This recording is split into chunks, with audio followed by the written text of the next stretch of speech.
Seja bem-vindo ao Jornal Regional. E hoje, nas escolas de Matosinhos, os mais novos receberam Fruta, um projeto em prática por todas as escolas do concelho, que a autarquia quis este ano alargar aos jardins de infância.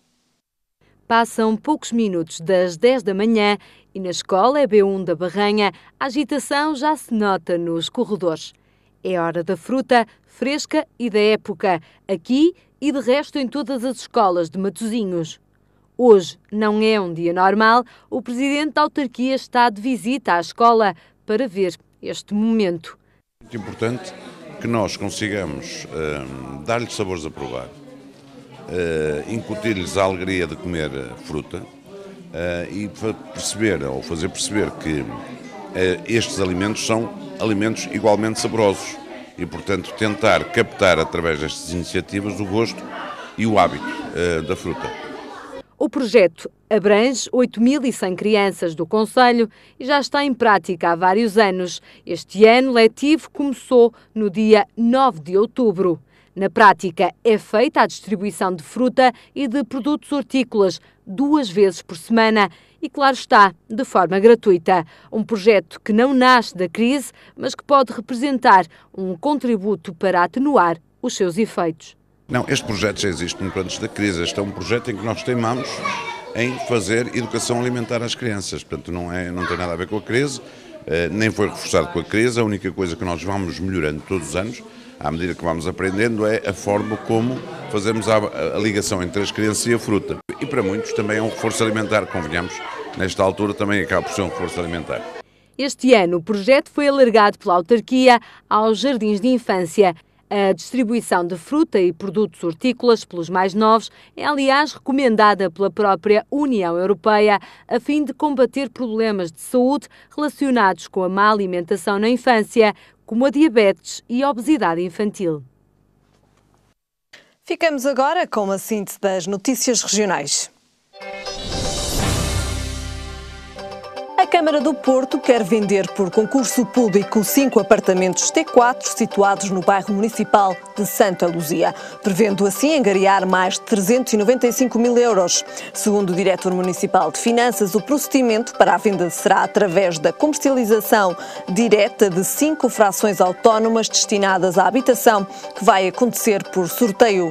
Os apartamentos que integram o complexo habitacional da urbanização de Santa Luzia, na freguesia de Paranhos, têm mais de 120 metros quadrados e os preços de venda não chegam aos 80 mil euros. As propostas podem ser apresentadas até ao dia 3 de dezembro. A Associação de Comerciantes do Mercado do Bolhão foi recebida na Assembleia da República e na residência do Primeiro-Ministro. No encontro foi discutida a angariação de verbas para a requalificação do edifício emblemático. O projeto de recuperação do mercado está orçado em cerca de 20 milhões de euros. No final de 2011, o Presidente da Autarquia do Porto disse que não podia avançar com as obras por falta de dinheiro. Para os comerciantes do Bolhão, a reunião realizada com a Assembleia da República é a última esperança para que se consigam concretizar as obras de remodelação do edifício. A segunda fase da ampliação do Parque Biológico de Gaia já arrancou com a aquisição de 7 hectares de terreno que se vão juntar aos 35 hectares já existentes no parque. Com a ampliação os diretores do parque esperam também que haja um aumento do número de visitantes. Atualmente o local recebe mais de 100 mil visitas por ano. Com 42 hectares de floresta, o parque consegue fixar anualmente mais de 1.600 toneladas de dióxido de carbono.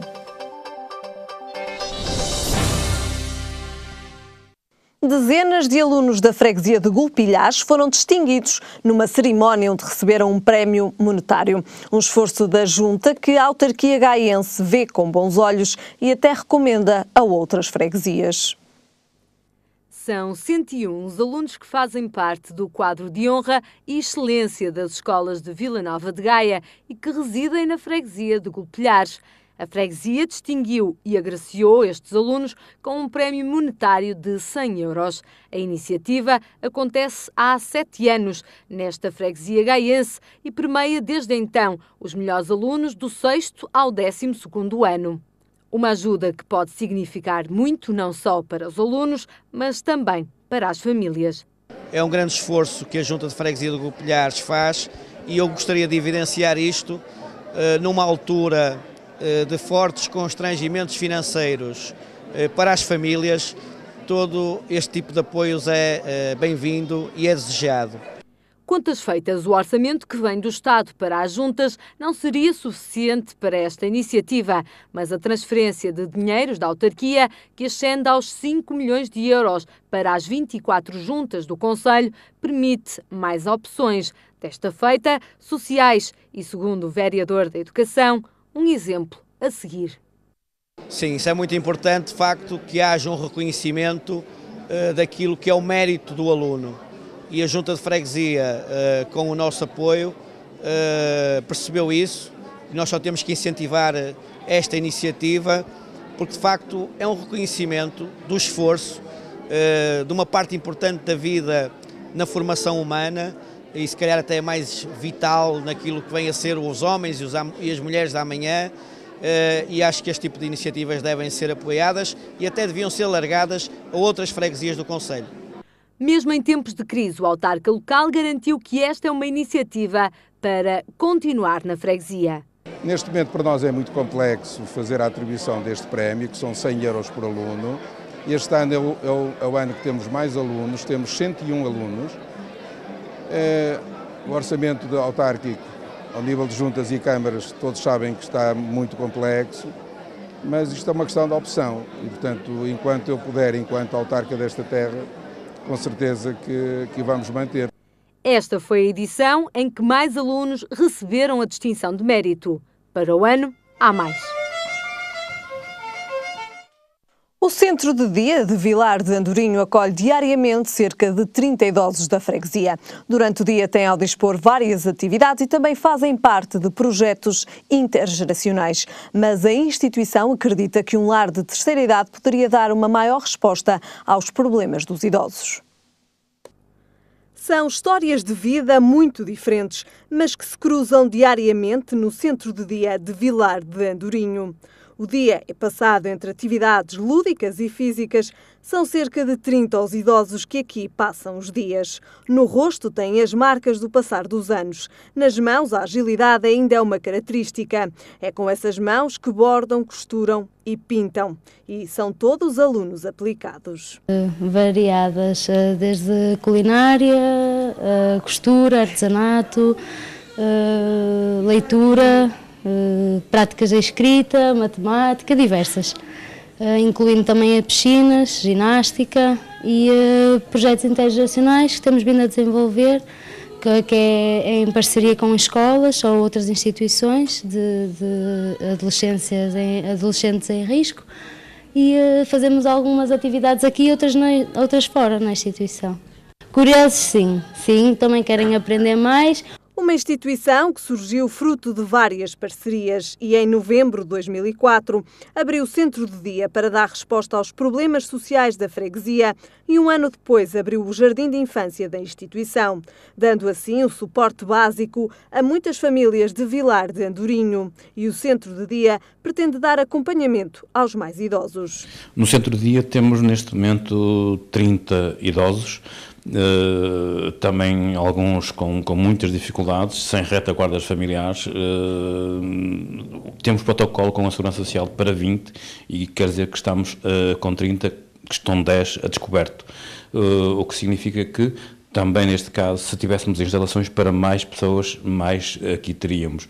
Mas são estas as condições, são estas as limitações e é com isto que temos que nos cozer, é com esta situação que temos, com esta realidade que temos que trabalhar no dia-a-dia. É sim, nós temos muitos idosos que têm família, mas também temos outros que não têm retaguarda nenhuma, a não ser às vezes algum vizinho que dê algum tipo de apoio, e aquilo que nós notamos é que muitas vezes à noite e aos fins de semana eles se sentem muito desamparados. Para além destas duas valências, a instituição tem também uma creche e apoio domiciliário. A realidade não deixa dúvidas. Vilar de Andorinho é a freguesia com maior número de habitantes beneficiários do rendimento de inserção social, segundo um diagnóstico feito ao Concelho de Gaia em 2004. E muitos são os idosos que não têm o acompanhamento que deveriam ter. E é por isso necessário um lar de terceira idade para dar outro tipo de resposta a muitas destas pessoas de Vilar de Andorinho. e para além da ampliação de instalações, até mesmo uma outra valência que seria a de um lar de terceira idade, porque começamos a ter aqui pessoas que já têm muitas dificuldades de locomoção, que não têm retaguardas familiares. Nós temos aqui muitas situações que precisariam de estar integrados em lar de idosos, daí a nossa vontade de querer ter outra resposta social, porque nós não temos hipótese de fazer mais, a não ser o que fazemos de segunda a sexta-feira. Então, o lar de idosos salvaguarda a pessoa 365 dias por ano. E neste momento, como não temos essa resposta, sinalizamos muitos casos de idosos à Segurança Social, para eles próprios fazerem a integração desses idosos. Pretensões que a instituição pretende ver um dia concretizadas, sempre a pensar no bem-estar dos mais idosos. E ficamos agora com o nosso comentário. Comigo tenho Cancela Moura. Cancela, obrigado pela sua presença. Começamos precisamente com António José Seguro, que rejeitou a proposta de Pedro Passos Coelho para se juntar ao PSD na refundação da proposta da Troika. Eu julgo que o António José Seguro não afastou completamente esse cenário que ele veio dizer, e penso que bem na linha daquilo que ele diz. Se está certo ou está errado, isso já são outras contas, ou contas do Dr. Rosário, mas o que ele veio dizer é que só num quadro de medidas tendentes a mais economia e mais emprego é que poderia avaliar ou aferir da possibilidade das medidas que viessem a ser, de facto, propostas pelo Primeiro-Ministro. Esta história da refundação, anda-se a discutir há 3 ou 4 dias o significado de uma palavra, e eu sinceramente acho que as pessoas perdem tempo demais com isto. Eu penso que aquilo que resulta deste repto do Primeiro-Ministro tem a ver com a quinta avaliação do memorando.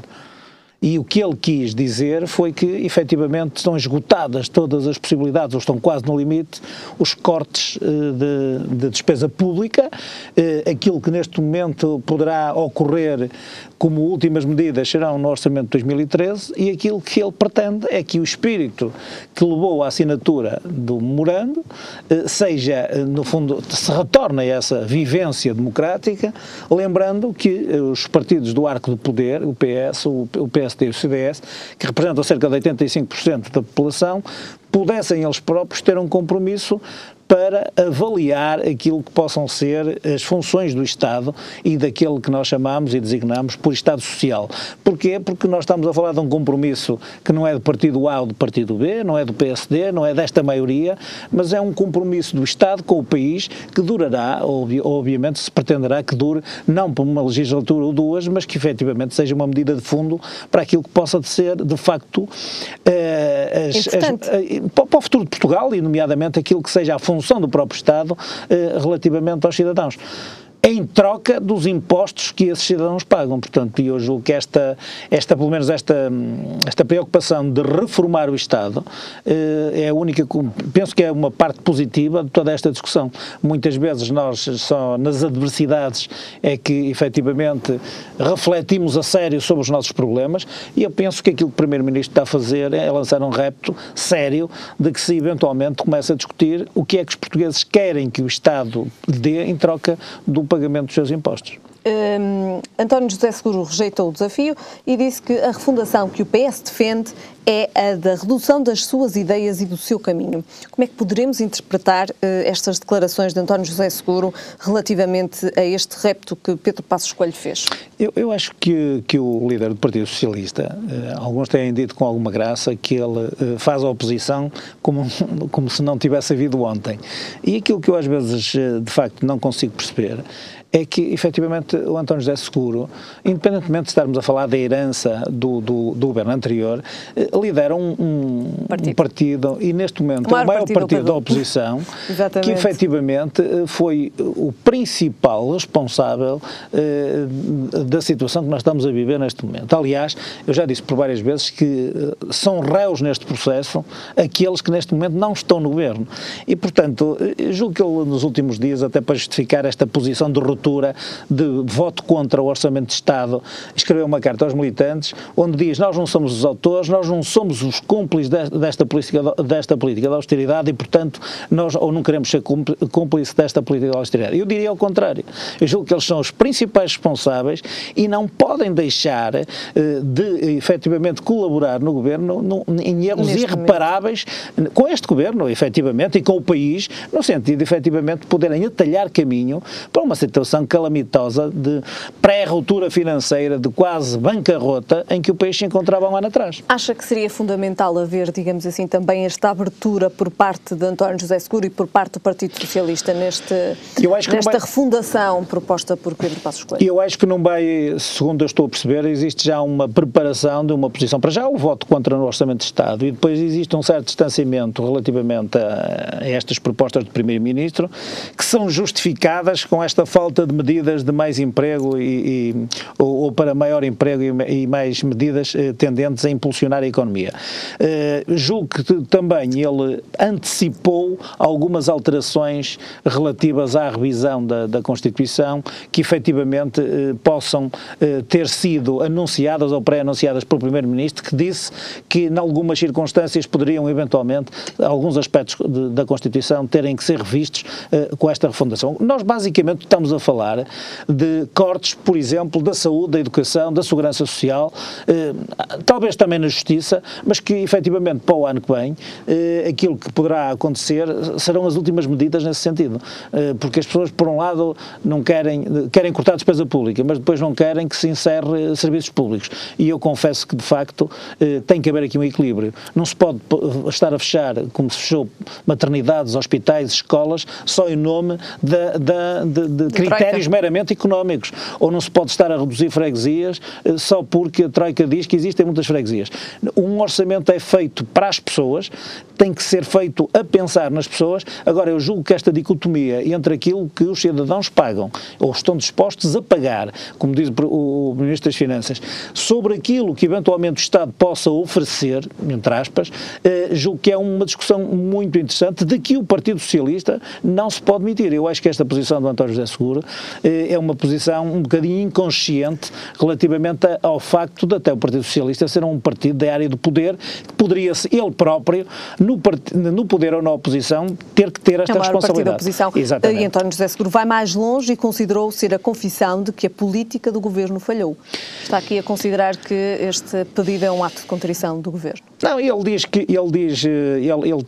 tem manifestado evidência sobre a política de austeridade, sobre os erros de previsão do governo, e nesse capítulo eu julgo que ele tem alguma razão, porque de facto nós próprios temos visto o Ministro das Finanças a rever sempre de forma, eu não diria errática, mas efetivamente tem havido em termos de previsão erros que efetivamente não deveriam ter acontecido. E também já tínhamos falado sobre isto aqui, que 2013 seria, ao que tudo indicava, já um ano em que iríamos recuperar a economia e vemos agora verdade, que de facto será um ano ainda isso não será alheio, mas isso não será alheio, por exemplo, a situação da Espanha e toda a situação de toda a Europa, mas nomeadamente a Espanha, de quem nós estamos muitas vezes em termos económicos até um bocadinho mais dependentes, por causa da relação de proximidade. Aquilo que aqui está em causa, e acho que António José Seguro terá que rever, até porque provavelmente o Primeiro-Ministro, mesmo lançando este repto, ainda não deu os contornos em que eventualmente esta discussão deva ser feita. Aquilo que aqui está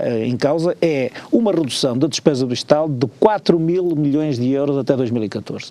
E aquilo que o Primeiro-Ministro refere diz respeito, naturalmente, a uma forma de encontrarmos estes 4 mil milhões de euros até 2014 sem ser necessário aplicar medidas extraordinárias, que foi isto que tem ainda a acontecer neste último ano e meio, com estas sucessivas medidas de cortes, por exemplo, dos subsídios de férias, dos subsídios de Natal, das pensões dos reformados, e significa que, efetivamente, todos os partidos têm a responsabilidade, e o Primeiro-Ministro, isso também julgo que evidenciou muito bem, disse que era importante o António José Seguro, se não está com este espírito de colaboração ou de refundação, deste espírito de vivência da assinatura do memorando, que diga isso claramente ao país, porque no fundo também é um bocadinho demagogo estar-se a dizer que é preciso o Estado cortar as gorduras e por outro lado, efetivamente, não se querer estudar outras alternativas a esses cortes no aparelho de Estado. Só para terminarmos também este tema, o líder parlamentar do Bloco de Esquerda, Luís Fazenda, acusou o Primeiro-Ministro de já estar a negociar com Bruxelas um segundo resgate e de mudar a política orçamental devido à bancarrota do seu plano.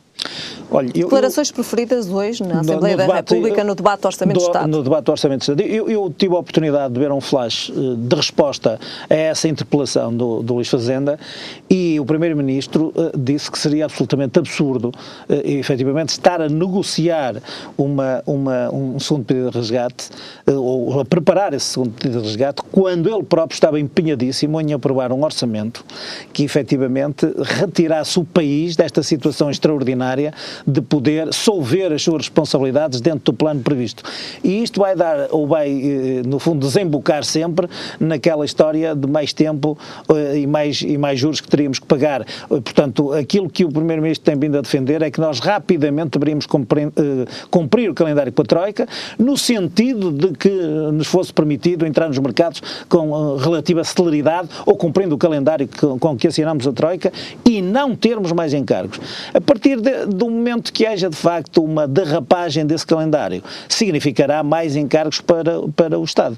Eu julgo que aqui deveríamos equiparar esta situação como os leasings que nós próprios contraímos na nossa vida privada. Eu julgo que o Primeiro-Ministro, a seu tempo, porque estas situações têm limites, toda a gente sabe que a austeridade está no seu limite, os cortes do Estado estão no seu limite e nós poderemos, segundo se está a perceber, que não haja mais caminho para andar desta maneira. E sendo assim, teremos que encontrar um equilíbrio. E num leasing, aquilo que muitas vezes nós fazemos é escolher o lapso de tempo que queremos para poder pagar as nossas responsabilidades. Não sei até que ponto é que, em determinada altura, não será preferível o Governo, com um pouco mais de encargos, dizer nós não queremos pagar durante X tempo, queremos alargar o prazo. Mais N tempo para poder solver as nossas responsabilidades, caso isso venha a ser benéfico, porque de facto também concordo que quanto mais rapidamente sairmos desta situação de fiscalização internacional das nossas contas públicas, melhor. Significaria que as leis do mercado é que funcionariam e nos permitiríamos, no fundo, se tivéssemos precisado de dinheiro, ir pedi-lo de modo próprio aos mercados internacionais. Até porque há aqui indicadores que, apesar de tudo, não são negativos, de que, por exemplo, os juros da nossa dívida pública, neste momento, desceram a níveis muito abaixo daquilo que aconteceu quando nós contraímos o empréstimo ou assinámos um memorando com a FMI. Muito bem. Passamos agora para um tema local. A Associação de Comerciantes do Mercado do Bolhão foi recebida na Assembleia da República na residência do Primeiro-Ministro no âmbito de um processo para encontrar uma verba para requalificar este edifício simbólico e com muita história na cidade do Porto. Olha, eu julgo que é um tema que já se arrasta há algum tempo? Não é há algum tempo. Este tema é um tema que vem, se bem me recordo, desde 2005, quando foi encerrada a ala sul do próprio mercado, porque efetivamente o LNEC veio dizer que havia risco de ruína. E desde não, então, foi a Faculdade de Engenharia do Porto que veio contrariar um estudo do LNEC. Sim, mas ele esteve encerrado, a própria ala sul do mercado esteve encerrada durante algum tempo e significa que a partir daí eu tenho andado em bolandas este processo. Recordo que pelo meio houve a cedência de direitos de superfície por 50 anos a um consórcio holandês que por sua vez teria que pagar 1 milhão na assinatura dessa concessão e depois, ou seria na emissão da licença de construção e depois pagaria com uma carência de 10 anos uma percentagem sobre, no fundo, os resultados de exploração que viesse a obter, e aquilo que efetivamente nós temos vindo a reparar é que efetivamente existe um projeto para recuperar. Eu lembro que o mercado é um edifício simbólico, por isso é que a Câmara assinou com o Ministério da Cultura esta cooperação para tentar efetivamente recuperar não só o mercado propriamente dito, mas o edifício, porque o edifício em si também obviamente tem muita importância para a cidade. São precisos 20 milhões, e o Presidente da Câmara foi muito claro, dizendo no final de 2011 que só estaria disponível a Câmara para comparticipar caso o CREN, em termos de fundos comunitários, pudesse ter uma comparticipação entre os 80% e os 90%. Eu julgo que ele se estaria a referir às maiores comparticipações, que são na ordem dos 85%, e portanto eu julgo que é isto que é preciso resolver. É preciso saber se desbloquear o Estado, este financiamento. Se dentro do quadro de referência dos apoios comunitários, nomeadamente no CREN 2007, 2013 haverá folga, haverá possibilidades de classificar este investimento como um investimento prioritário. Eu compreendo muito bem que gastar 20 milhões de uma vez por uma Câmara da cidade do Porto, que obviamente não fará qualquer sentido. Pelo meio desta discussão, já houve um repto lançado pelo Partido Socialista e houve uma discussão também da Câmara, ou um debate à volta disto entre a Câmara e a CCDRN, sobre retirar alguns, nomeadamente a cobertura e alguns elementos do próprio projeto, e que foi logo frontalmente contrariada. A Câmara abriu a possibilidade de fazer isso, poderia pôr em causa a própria estrutura do edifício e não corresponder às expectativas que tinham para o próprio Estado fez isso. Portanto, é preciso aqui discutir um bocadinho esta situação de forma mais séria, porque, repara, quando se chega ao ponto de uma associação de comerciantes do Bolhão, e estamos a falar de pessoas que estão preocupadas com o seu dia-a-dia e com o seu ganha-pão, terem que se deslocar junto do Presidente da República, que disse: eu já encaminhei o assunto para quem de direito, que obviamente não poderia ter feito mais do que isso. Falar com o Presidente da Assembleia da República, com os grupos parlamentares, por causa de uma situação que deve ser encarada de forma frontal, séria, e dizer se nós não temos este projeto como prioritário, ou este projeto é prioritário, como diz a Câmara, desde que haja abertura do CREN para financiar na respectiva percentagem. Muito bem, Cancela Moura. Terminamos então com o tema do mercado do Bolhão. Esperemos que esta situação seja desbloqueada. É um café emblemático e muitos foram os nomes conhecidos da política, da sociedade e da cultura que passaram pelo Mon Ami. São 50 anos de história e tradição. E tradição têm também as francesinhas que ali são servidas. O segredo esse não nos foi revelado. São memórias e recordações escritas em 50 anos de história. E o tempo passa, mas o Mon Ami mantém a tradição. E se em tempos foi um local frequentado por nobres e burgueses, hoje a história não é diferente. Os nomes são outros, mas o simbolismo do Mon Ami mantém-se. O ambiente da casa sempre quisemos transmitir ao cliente, não só o cliente ser nosso cliente, como nosso amigo, e até com alguns clientes nós a tratamos até como família, não é? E sim, temos desde sempre pessoas muito importantes de Gaia e do país, não só de Gaia, do país, sempre a frequentar a nossa casa. Tal como o nome indica, meu amigo quebrou a separação entre cliente e dono. E a verdade é que nos anos 50, quando as primeiras imagens invadiram Portugal, muitos eram os que iam ao café para ver televisão. E foi um marco na vida de muitos clientes, que apesar dos tempos, o Mon Ami modernizou-se, mantendo sempre os traços originais. Estamos a tentar tornar o Mon Ami um bocadinho mais moderno, com algumas alterações, mas manter a característica da casa. E no dia em que completou meio século de vida, o café brindou os clientes com uma oferta especial, a tradicional francesinha a 5 cêntimos. E pode mesmo dizer-se que, apesar de outros petiscos que constam da ementa do café, a francesinha é especial. Francesinha e também as tripas enfarinhadas com molho de francesinha. As francesinhas agora tiveram uma ligeira alteração, uma pequena atualização. Os clientes, a receptividade dos clientes está a ser muito boa. Penso que neste momento temos uma das melhores francesinhas da cidade de Gaia do Porto. O futuro esse parece risonho, mesmo com a crise que o país atravessa. Os tempos não estão muito fáceis, mas cada dia que passa sinto que estamos a conquistar mais clientes, apesar da crise. Estamos a aumentar outra vez as vendas, o Mon Ami. Vamos esperar que os tempos melhorem para o ano. Vamos lá ver. Já foi local de encontros e de festas, já fomentou o desporto e hoje, 50 anos envolvidos, mantém a tradição e continua a escrever as suas páginas de história, agora nos tempos modernos. Ficamos agora a saber o que o tempo nos reserva para amanhã. E em todo o país é esperado céu muito nublado. Quanto a temperaturas, o Porto espera uma máxima de 17 graus e uma mínima de 8. Em Lisboa, a máxima será de 19 graus e a mínima de 10. E em Faro, a máxima vai ser de 18 graus e a mínima de 12. É tudo por hoje. Já sabe, a informação está de regresso amanhã. Até lá, fique bem.